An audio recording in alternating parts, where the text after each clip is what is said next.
story, guys. We sat down with this lady. We were having a coffee in one of the, some good coffee shops in town in Bahrain. So I was just trying to interview her because I do so many interviews for these kind of people. So in the middle of conversation, this lady tells me that, do you know that there are so many women out there who rent branded bags to go for interviews when they have been invited for interviews for jobs? They use branded bags. They rent those branded bags to appear on their first day at work. Sometimes it's Gucci bag. Sometimes it's just a watch. They rent it. I stopped for a moment and I was like, are you for real? Like how? How do you rent? How do you rent? We rent cars. Yeah, right? For men, like for example, when a man comes from town or from the States or from wherever they're living, if they are not living in the village, they rent cars. Then they go to their village, which is understandable. You rent a car to help you in terms of transportation to your home, right? But how would somebody rent a bag? You see some women wearing Gucci bag, or maybe Emporia money, or maybe some these classy brands. My dear friend, if for example you are the person going to interview that lady, and perhaps you've never had a bag, maybe a Gucci bag or maybe a branded bag, you will be surprised.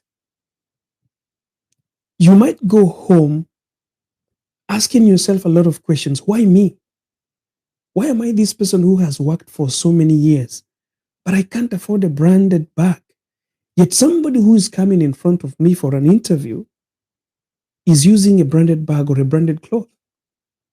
So, I took a twist to go deep into knowing what this lady was talking about. So I was like, are you serious that people rent bags? So can you tell me how they do it?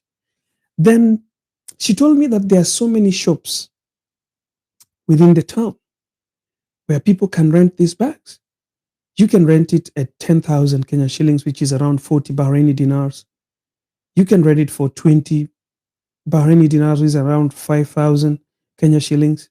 And it is timed, maybe one day, maybe 12 hours, or maybe 8 hours.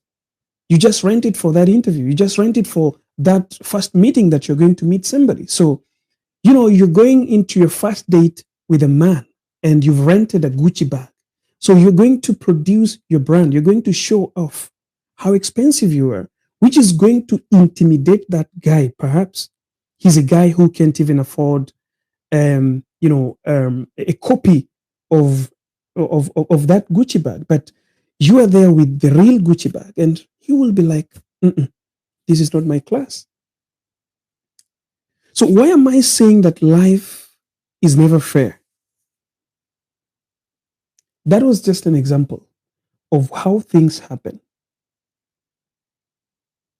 Somebody is saying that in Kenya, sir, even clothes people rent and not even ashamed. Wow. Wow. That is something that it's mesmerizing. It's not an easy thing to take, but guys, this is a reality. This is why life is never fair.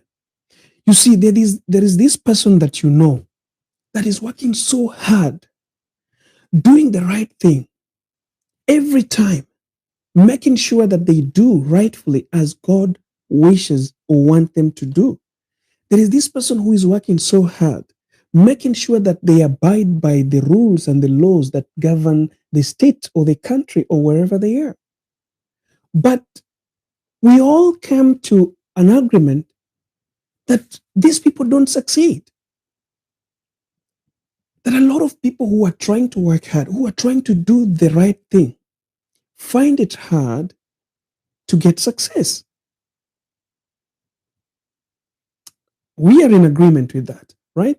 So how comes People who try to, do as it is supposed to be done.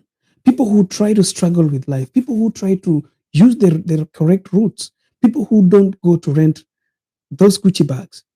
People who are not going to sleep around to build a house. We have this life that people live today. I see it on social media, even if I'm not there. I see nowadays in Kenya where celebrities pay people to do something bad to them, for them to release a song, or for them to, call a concert so that they can get money, so that they can get fans, so that they can get following. People have manipulated our minds to believe that for you to live peacefully, for you to be happy, you must show off some expensive kind of life. When you are living a simple life, you're not living a life. When you're living a real you, let me not use a simple life, but when you're living a real you, you're not living a life. This is what life has pushed us to. Life is never fair. Because the people who try to be fair, the people who try to be, do the right thing at the right time, never get it so easy. They find it very difficult to make it happen in their lives. A lot of celebrities today, somebody wants to release a song, they will just talk about anything. They'll talk about a breakup. I felt so bad that a person who is in a gospel industry, somebody who is a preacher, somebody who calls herself a prophet, who calls herself a pastor, somebody who has turned her life from the secular life and came into the life of Christianity and teaching people the gospel, could also fake a breakup. I don't want to mention names, but those who live in Kenya understand the story I'm talking about. There's a lady who is now a prophet, used to sing some secular music before, and then she turned her life into Christianity, and she's a pastor. I don't know if she's a bishop or she's a prophet. I don't know what she calls herself. They wanted to advertise a certain brand, and before they started advertising this brand with the husband, they faked their breakup. And this is a person who stands in the pulpit. Life is never fair. It is not going to be fair to you, because the things we are taught, the things we are told that these are the laws, these are the things that we are supposed to do. This is the rightful way on how to travel the life. We feel that when we go through that way, we are failing. You can imagine a pastor, somebody who stands in the pulpit and preach the word of God, cannot believe that God is going to help them when they are doing their business. They will find clients, they will find fans, they will find followers.